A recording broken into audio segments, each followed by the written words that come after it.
ಮಾನ್ಯ ಸದಸ್ಯರು, ನಾನು ನೀವು ಹೇಳಿದ ಮೇಲೆ ಮತ್ತೆ ಬಾಯ ಹಾಕ್ಲಿಲ್ಲ. ಅಲ್ಲೇ ಬೇರೆಯವರು ಎದ್ದು ಹೇಳ್ತಾರೆ. ನಾನು leader as chief minister, as leader of the house. Chalarayaswamy ಅವರು ಸುಮ್ಮನೆ ಮಧ್ಯ ಹೇಳಿ ಮಾಡೋಕ್ ಹೋಗ್ಬಾರ್ದು, ಮಧ್ಯ ಎದ್ದಾಳ್ಬಾರ್ದು. ನಮ್ಮ ಅನುಮತಿ ತಗೋಬೇಕು ಫಸ್ಟ್ ಆಫ್ ಆಲ್, ಆಮೇಲೆ ಇವ್ರ ಅನುಮತಿ ತಗೋಬೇಕು, ಸ್ಪೀಕರ್ ಅನುಮತಿ ತಗೋಬೇಕು, ಆಮೇಲೆ ಮಾತಾಡಬೇಕು. ಅನುಮತಿ ಕೊಟ್ರೆ ನಾನು ಈಲ್ಡಾದ್ರೆ ಮಾತಾಡಿ, ಬೇಡ ಅಂತ ಹೇಳಿದವರು ಯಾರು? ಮೊನ್ನೆ ಅಧ್ಯಕ್ಷರೇ ಯತ್ನಾಳ್ ಅವರು ಬಜೆಟ್ ಮೇಲೆ ಮಾತಾಡುವಾಗ ಹೇಳ್ತೀವಿ ಅಂತ ಹೇಳಿದ್ದಾರೆ. ಹೇಳಲಿ ಪಾಪ. ನಾನು ಹೇಳೋದು ಸುಳ್ಳು ಸತ್ಯನಾ, ಅವ್ರು ಹೇಳೋದು ಸತ್ಯನಾ ಎಲ್ಲ ಹೇಳಲಿ. I have no objection.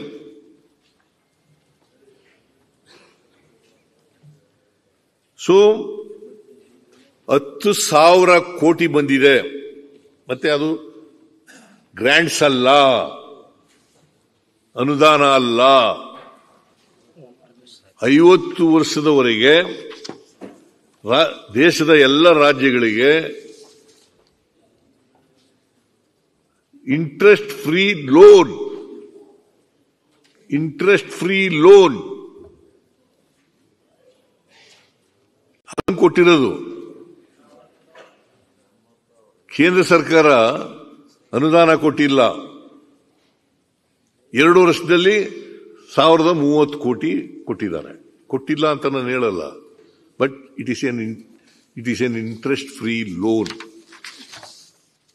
ಎಲ್ಲ ರಾಜ್ಯಗಳಿಗೂ ಕೊಟ್ಟಿದ್ದಾರೆ. ಸೊ ಇದನ್ನ ಸದನದಲ್ಲಿ ನಾನು ತಿಳಿಸಲಿಕ್ಕೆ ಬಯಸ್ತಾ ಇದ್ದೇನೆ. ವಿರೋಧ ಪಕ್ಷದವರಿಗೆ ಏನೂ ಮಾತಾಡಕ್ಕೆ ಸಿಗಲಿಲ್ಲ.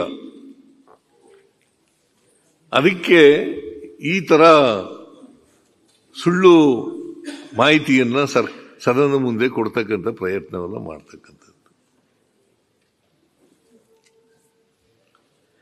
ನಮ್ಮ ಕಾರ್ಯಕ್ರಮಗಳನ್ನ, ವಿಶೇಷವಾಗಿ ಗ್ಯಾರಂಟಿ ಯೋಜನೆಗಳನ್ನ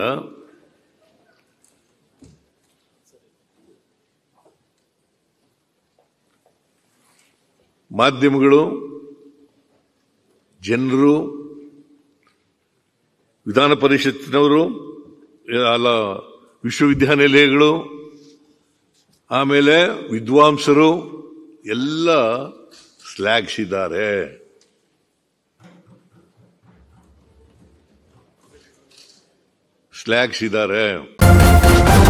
ನ್ಯೂಸ್ ಫಸ್ಟ್, ನಿರ್ಭೀತಿಯಿಂದ ನಿಮ್ಮ ಪರವಾಗಿ.